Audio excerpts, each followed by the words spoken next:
បាទបងប្អូនបាទជាដឹងហើយបាទមួយរយៈមុនគេល្បីបាញ់ត្រាំងខ្លាំងមែនទែនខ្ញុំក៏ធ្លាប់ធ្វើញ៉ាំច្រើនដងដែរតែអត់ដែរបានថតវីដេអូបាទហ្នឹងថតវីដេអូលេងឲ្យបងប្អូនមើលធ្វើបាញ់ត្រាំងហ្នឹងអត់មានអីបាក់ទេបងប្អូនគាត់ថាយើងកូរគ្រឿងវាហើយយើងយកមកដាក់ច្បល់ជាមួយអញ្ចឹងខ្ញុំអត់បាក់លេងជាមួយនឹងខ្ទះនេះខ្ញុំដាក់ក្នុង air dry បណ្ដោយអញ្ចឹងវាបានស្រួយល្អខ្លាំងជាងយើងលេងក្នុងគ្រឿងរបស់យើងអត់មានអីច្រើនទេមានតែប្រហែលមុខហ្នឹងទេពងហើយសាច់ផាត់ហើយនឹងបកាក្រហមរបស់យើងហ្នឹងដាក់ច្បល់ចូលគ្នាព្រោះខ្ញុំធ្វើញ៉ាំខ្លួនឯងទេអត់មានបានធ្វើលក់ទេយើងក៏អត់ច្រើនប៉ុន្មានដែរមានតែប៉ុណ្្នឹងទេមានលឹកខ្ទឹមអីប៉ុណ្្នឹងឲ្យរឿងឈ្ងុយតិចហ្នឹងខ្ញុំក៏យកមកដាក់ច្បល់ចូលគ្នាទៅមានគ្រឿងច្រើនជាងហ្នឹងក៏ឆ្ងាញ់ដែរមានផាត់សាច់អីច្រើនតែសាច់ផាត់ហ្នឹងខ្ញុំដាក់សាច់ផាត់ប្រភេទគេធ្វើមកពីត្រីអញ្ចឹងខ្ញុំធ្វើខ្លីៗកាត់ទេអត់ធ្វើច្រើនទេព្រោះយើងថតបានតិចដែរអញ្ចឹងណា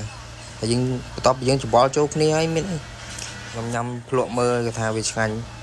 វាមិនឆ្ងាញ់ខ្លាំងណាស់ណាគ្រាន់តែរសជាតិវាអាចទទួលយកបានយើងល្មមមកយើងញ៉ាំខ្លួនឯងយើងធ្វើញ៉ាំខ្លួនឯងអញ្ចឹងបងដឹងហើយមួយរយៈមុនគេល្បីខ្លាំងណា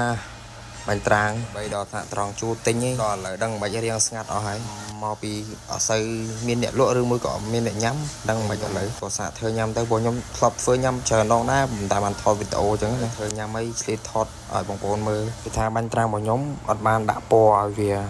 ឡើងក៏រៀងក្រហមទេពណ៌ហ្នឹងគឺគ្រឿងយើងកូរប៉ុណ្ណាគឺយើងដាក់ប៉ុណ្ណាបានដាក់ថែមទឹកប្រេងម្ទេសឲ្យវាមើលទៅរៀងក្រហមណាទឹកប្រេងម្ទេសបន្តិចពណ៌រៀងស្អាតជាងហ្នឹងគឺខ្ញុំដាក់ធម្មតាតែប៉ុណ្ណឹង